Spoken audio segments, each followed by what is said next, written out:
Ay, esperemos que esto funcione. Buenas y buenos, yo soy Nacho y esto es...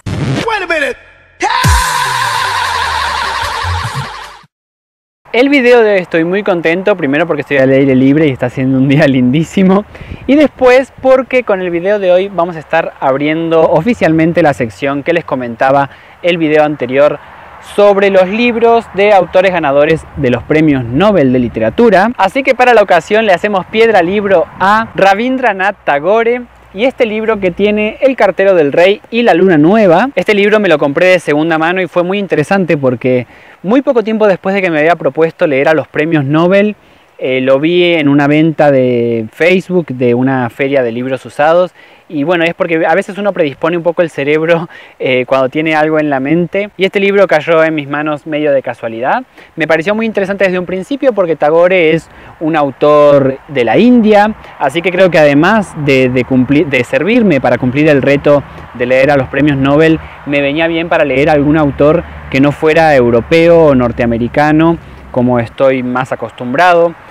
Así que bueno, me introduzco un poco en el continente asiático con este libro y con este autor. Rabindranath Tagore nació en Calcuta en 1861 y falleció también en Calcuta en 1961. Es un poeta filósofo del movimiento Brahmo Samaj, posteriormente hinduismo. Fue un humanista que aspiraba a que el movimiento nacional hinduista se viera reflejado en reformas sociales concretas y no tanto en libertades políticas internacionales. Es autor de muchísimos poemas, cuentos cortos, ensayos y canciones, dos de las cuales se convertirían posteriormente en los himnos nacionales de Bangladesh y de la India, así que es un grosso en lo que hace, o por lo menos lo fue. Es de una familia muy acaudalada, de padres con mucho dinero, tuvo una educación inglesa y fue incluso criticado él en su forma de escribir tan influida por Occidente, y fue tildado de clasista en cierto sentido. Recibió educación inglesa no solo en la India, sino que también viajó de intercambio a Europa, a Inglaterra, y más allá de las críticas que recibió, él intentó conjugar lo mejor de los dos mundos, de Oriente y de Occidente, no solamente en sus obras literarias, sino también en sus ideologías, tomando lo que mejor le parecía tanto del hinduismo como del protestantismo, dos religiones que conoció mucho. Formaba parte de una familia muy numerosa, él tenía 13 hermanos, y no solamente él se dedicó a las artes, sino también algunos de estos hermanos y de sus cuñados y cuñadas, también sus padres. Así que formaba parte de las esferas de grandes artistas de la India y de Europa, lo que le permitió tener muchos contactos, y fue justamente gracias a las opiniones de varios poetas ingleses que él conocía, que comenzó a traducir sus obras al inglés él mismo. En 1901, después de que su padre le legara unos terrenos que tenía, funda la escuela Shantiniketan, posteriormente convertida en la Universidad Vishva Bharati, la cual creció muchísimo a partir de 1913, dado que él recibe el premio Nobel en ese año y dona todo su dinero a esta universidad. Mantuvo contacto con grandes intelectuales y personalidades del mundo de su momento, por ejemplo Mahatma Gandhi o Albert Einstein. En 1915 sus obras comenzaron a ser traducidas al español de la mano de Juan Ramón Jiménez, también ganador a Premio Nobel de Literatura. Y algún otro dato más o menos anecdótico es que en 1924 estuvo de visita en la Argentina, en Buenos Aires. En realidad su plan era viajar a Perú, pero se enfermó estando en Buenos Aires y tuvo que quedarse allí durante 2 meses. Durante su estadía en mi país se alojó en la casa de Victoria Ocampo, una escritora intelectual muy reconocida también de la Argentina. Bueno, posteriormente volvieron a encontrarse en París, donde Ocampo, Victoria como si fuera mi amiga, organizó una muestra de arte que estaba basada justamente en las obras escritas de Tagore, y Tagore le escribió 2 poemas inspirados en ella y en su amistad.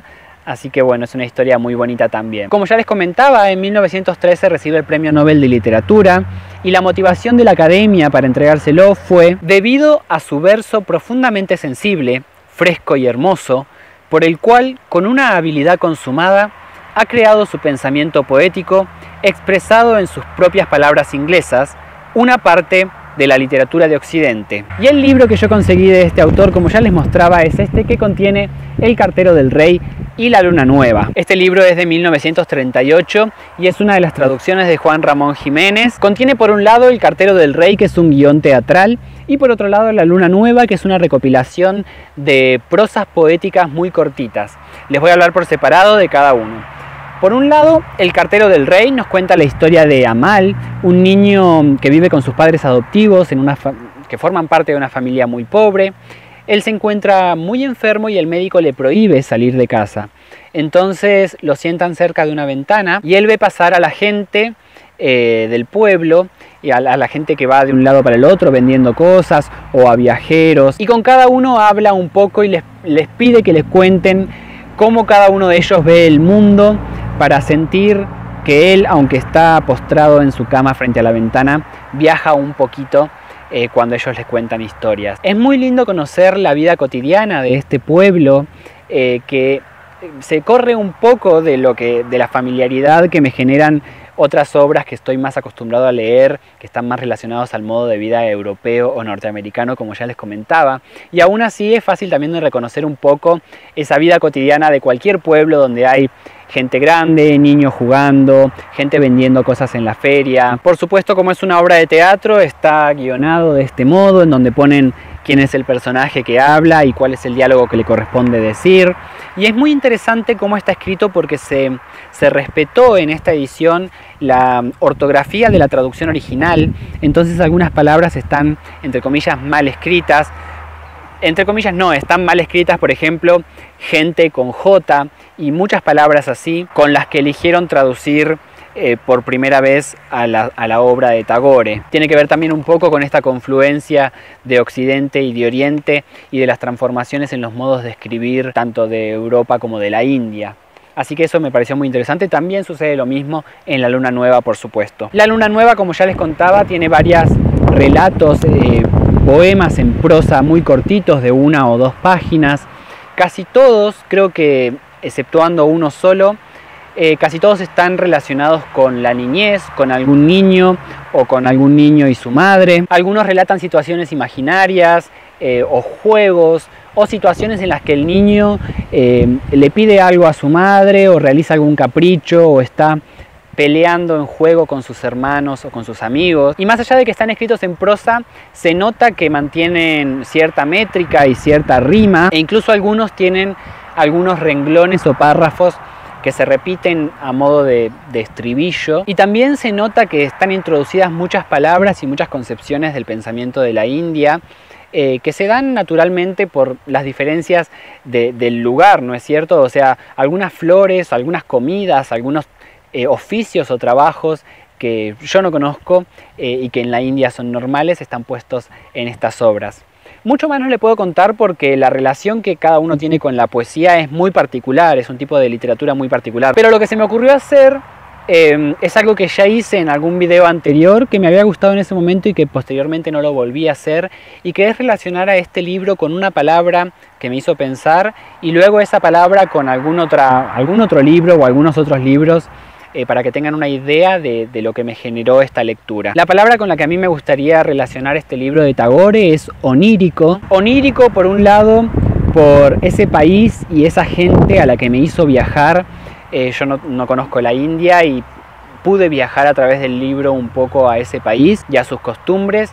Y por otro lado también por todas esas realidades infantiles que tiene y que me hizo conocer y reconocer también. Para que se entienda un poco más, los libros con los que voy a relacionar a Onírico y además a este libro de Tagore es, por un lado, otra vez Sopa, pero El Principito.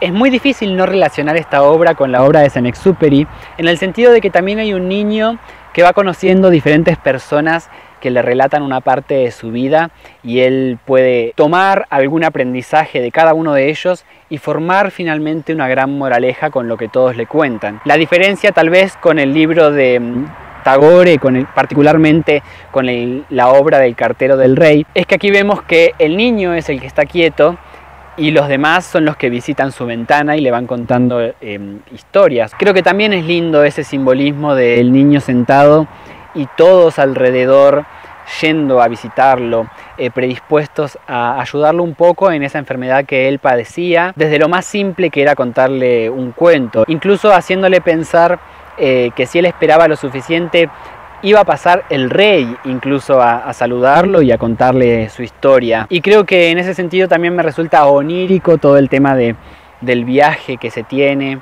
de las historias que le cuentan, que nunca sabremos si eran verdad o si se lo contaban para que él se sintiera mejor, como cada uno veía su historia y como cada uno elegía contársela a este niño que estaba postrado en una cama y que solo tenía una ventana enfrente. Así que bueno, me gustaría relacionarlo con el libro del Principito en ese sentido. Y además por todo el aprendizaje que me dejó a mí esa historia. Y finalmente el otro libro con el que me gustaría relacionar la palabra onírico y el libro de Tagore es el libro de Mi planta de naranja lima de José Mauro de Vasconcelos. Como ya les comentaba, todo este libro está atravesado por niños y por diferentes niñeces y formas de vivir la niñez. Y creo que el libro de Mi planta de naranja lima tiene un poco de eso también. No solamente una niñez en particular, sino además esa niñez sumida en la pobreza y además una niñez que busca seguir imaginando a pesar de los problemas que está viviendo, que busca en sus juegos, en sus fantasías, en sus sueños, no solo entender un poco el mundo de los adultos que a veces es tan incomprensible para nosotros incluso, sino también que busca cambiarlo, mejorarlo. Y me hizo pensar en cómo todas esas niñeces diferentes pueden unir a la humanidad en una causa común. Pueden unir desde el sentimiento a personas que viven en América, como sucede con las niñeces pobres de mi país o como sucede con las niñeces pobres del Brasil, en donde está ambientado Mi planta de naranja lima, y las niñeces pobres también de la India, cruzando mucho océano y mucha tierra, y cómo todos podemos estar afectados por lo mismo en cierto sentido y que podemos unirnos bajo un ideal de un mundo mejor que legarle a esas niñeces que están por todo el mundo repartidas, con muchas ganas de soñar, con muchas ganas de crecer mejor. Así que bueno, muy contento de haber dado con este libro, dado con este autor en particular, muy contento de haber podido compartir con ustedes lo que me generó. Mi amiga Luisa tiene otro libro de Tagore, así que en cualquier momento voy a seguir leyendo sobre el autor, pero ya me puedo ir dando una idea de cómo es su pluma y cómo es su puño y su letra. Así que bueno, quería presentarles El cartero del rey y la luna nueva de Rabindranath Tagore, Premio Nobel de Literatura en 1913. Me gustaría ahora que ustedes me dijeran si conocían a este autor en particular, si conocían a la obra, si conocen otra obra del autor que me recomienden, si les gustó la palabra onírico, a mí es una palabra que me encanta. Si tienen algún otro libro de este estilo, que como los 3 libros que les comentaba recién, cualquier cosa que ustedes quieran comentarme, saben que me encanta leerlos y responderles, y que gran parte de este canal nació para eso, para charlar, para poder leerlos en los comentarios siempre. Así que no sean tímidos y coméntenme. Yo como siempre muy feliz, estoy en un lugar hermoso que si el video no se hace muy largo tal vez les puedo mostrar, que es mi trabajo. Ahora estoy en la hora del almuerzo, así que contento con eso. No sé por qué les cuento, pero si les interesaba. Y muchas gracias por estar ahí, muchas gracias por compartir un rato conmigo. Nos vemos la próxima y buenos libros.